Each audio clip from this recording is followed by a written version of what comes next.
This week was a pretty easy week. This week we started off with just updating my outline. Then we went ahead with the weekly meeting. The weekly meeting is usually for pitches on upcoming stories, along with whoever is hosting the podcast this week. We go over that information. And then we just kind of pitch the ideas that we have for the podcast.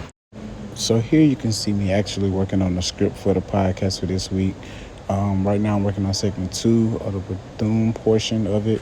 But overall, this internship is pretty much kind of showing me how to communicate effectively when I'm not in the setting of my workplace, as well as, just communicating through emails, communicating through Zoom or a phone call if I have a question. And that's pretty much what I'm learning so far.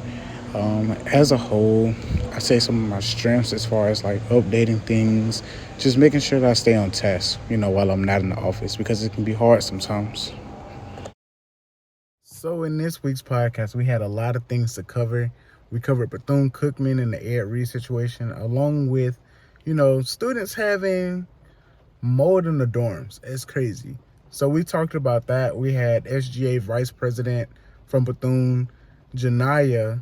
She was in on it, and I had a colleague as well, Pam Rentz, that goes to FAMU, and we just pretty much covered the whole thing as far as from Ed Reed to Bethune having mold and health declining there. So we followed back up with another meeting as far as opportunities outside of the office. So pretty much in this meeting, we were talking about the Big East competition in Bristol, Connecticut that I have to travel to in March.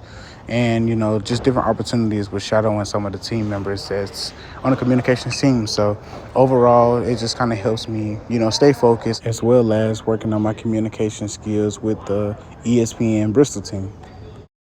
So that's pretty much it for this week's task. We'll catch you next week with how we edit the podcast.